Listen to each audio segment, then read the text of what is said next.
Hello, and welcome to Win Over Depression. Today's episode is How to Do Better in Life. I am your host, Tamara Trotter, and I vow to encourage those who have a mental illness and their loved ones to push through the pain and come out brighter on the other side. I am excited to share with you my experiences living with depression for most of my adult life and learning to manage and cope with this debilitating disease. Depression does not define me nor anyone who suffers with this mental health disease or condition, also known as the silent disease. My goal is to spread awareness about the mental health epidemic and provide insight and understanding about the challenges individuals with mental health issues face. Sometimes it's hard just to get out of bed in the morning and feel motivated to interact with others. Quite often, it feels as though a dark cloud is hovering over you. During the most painful times, you feel all alone. Suicide has become the number one cause of death in the world. Every 50 seconds, someone in the world is ending their life. Children as young as 8 years old are being bullied and taunted. They are committing suicide in record numbers. A large percentage of the population will experience some form of depression during their lifetime. During this pandemic, we all know that it may be situational, clinical, or even seasonal. Many are experiencing depression in their life for the very first time. It is essential that we are prepared with the ways to deal with the mental illness, often called the most untreated disease in the world. Hang in there, my friend, and I promise the situations, circumstances, and the challenges of life will pass you by. If you suffer with the mental illness, you can still live a fulfilling life. However, you must constantly fight to keep your symptoms at bay, and you do this by being proactive. Stay tuned for the beginning of the next episode. All of us want to live a better life, and as a new year comes, we start to think about what we'd like to do differently. We look back and we wonder what progress we've made.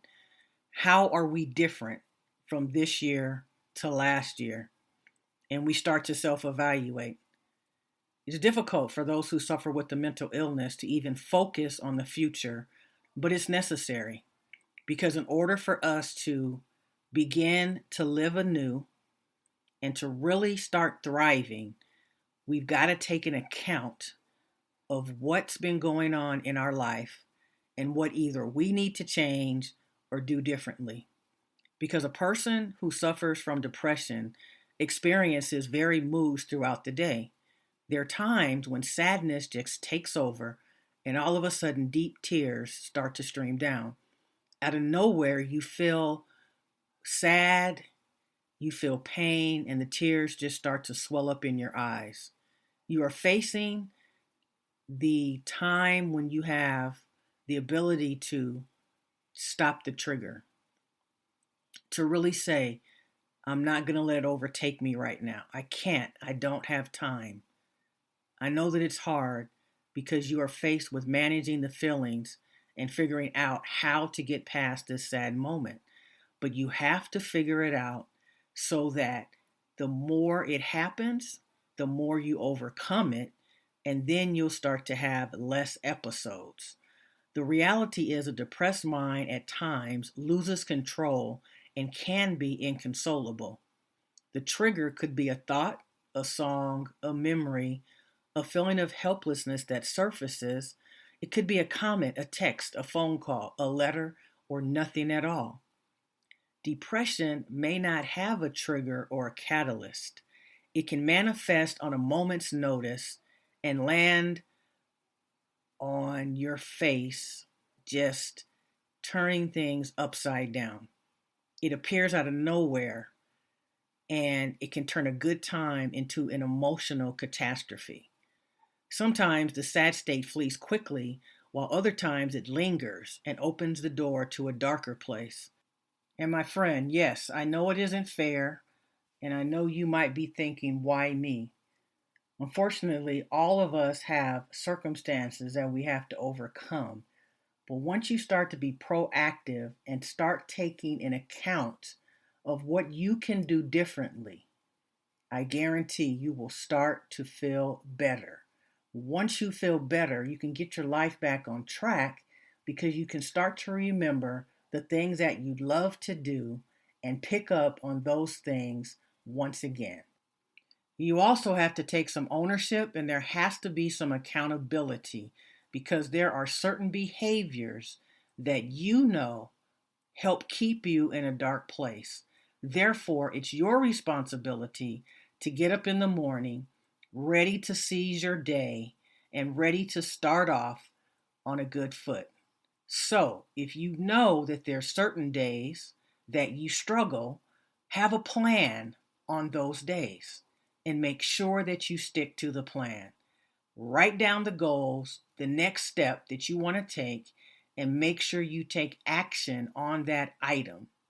Even if you stay in the bed 15 or 20 minutes past the time you planned, go ahead and get up and get started. Stop procrastinating.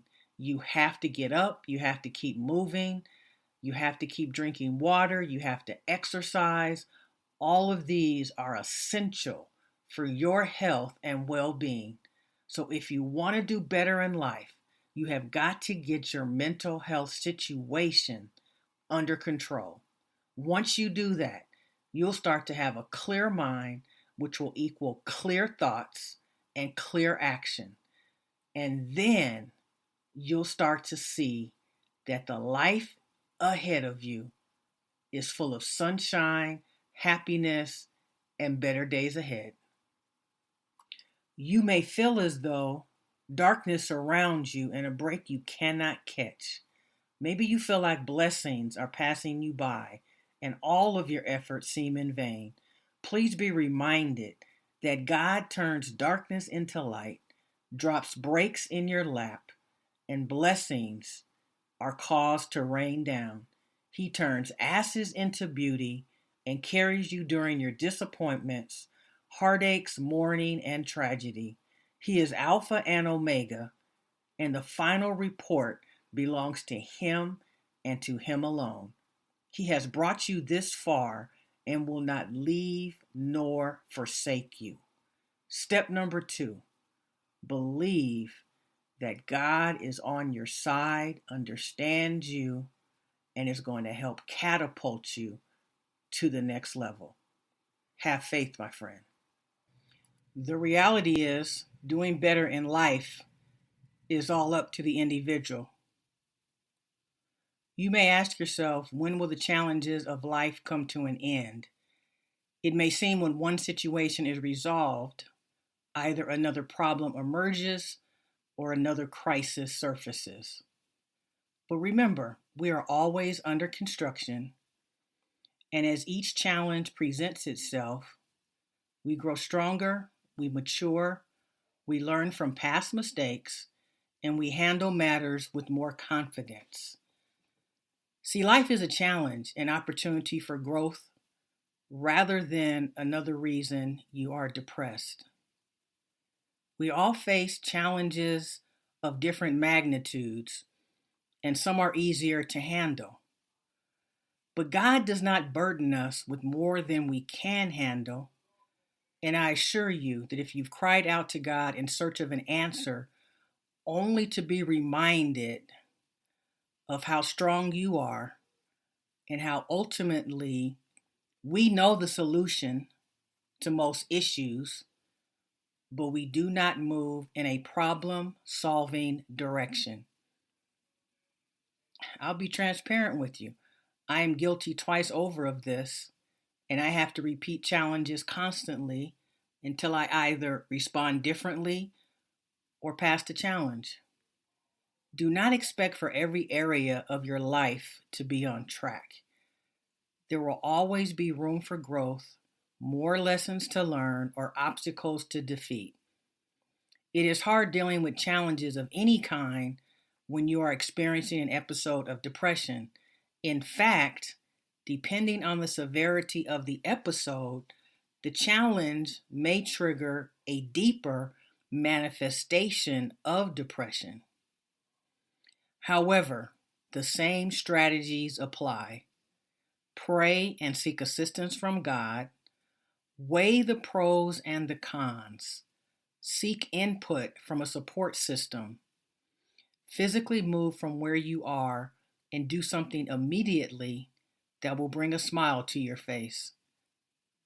Or deal with the matter at another time. I have learned that fighting depression takes courage, fortitude, and wherewithal, but most importantly, a daily strategy. Once I have sized up how I am feeling on a particular day, I give myself a mood score. I make a decision at that point as to how I'm going to keep my mood score steady or improve upon the score as my day progresses. So, on a scale of 1 to 10, if I score myself between a 1 and a 3, that means I'm extremely depressed and I don't want to leave home. If I score myself between a 4 and a 6, I'm moderately depressed but feeling fair. If I score myself between a 7 and a 9, I'm slightly depressed but able to function. And if I score myself a 10, I'm not feeling depressed. So, what's your score today? And how can you improve that score? What are the steps you need to take? So, here are some takeaways, some valuable nuggets. Remember that life is a challenge. We're all under construction. We go stronger as we face challenges. God does not give us too much to handle. Challenges are often repeated in our lives until we make a different decision. There's always room for personal growth, and we all need a support system. So I guarantee that if you want to feel better and do better in life, it's all about being proactive, taking a look at what you're doing, what you need to change, what's working, what isn't working, analyzing your mood, finding ways to feel better, to improve that mood, and each and every day have a proactive approach to dealing with your mental illness. I never like to end my broadcast without first thanking you so very much for listening. I appreciate all my loyal listeners, more than you could possibly know. Please leave me a comment and let me know how this podcast is affecting you and helping you to grow. You can find me on Pinterest at TT Mental Health Expert. You can also find me on Twitter at Tamara Trotter and also Tumblr at Tamara Trotter. I can also be found at LinkedIn, also at Tamara Trotter. If you'd like to assist with this podcast, please consider becoming a patron at patreon.com. That's www.patreon.com/Tamara Trotter, TAMERA, last name Trotter, TROTTER. Remember, stay in the game of life. Life is worth living. Never give up. Giving up is never an option. And you can and will feel better. So if you're listening to my podcast and it's late at night and you're thinking about taking your life, don't do it. Life will get better. Just sleep on it and you'll feel better in the morning. Don't take your life. All you're doing is exchanging the pain that you feel and placing that pain onto someone else. So if you don't want to live for yourself, live for your family. Don't put this hurt on them. 2021 is coming. It's going to be a better and brighter year for all of us. But we've had the opportunity during this pandemic to pause and to think about our lives and what areas we need to make change in. So just remember that life is full of obstacles, full of adversity, but you can overcome your circumstances. Don't give up, my friend. I care about you and I love you. Take care, and I will see you in the next podcast. Win over depression.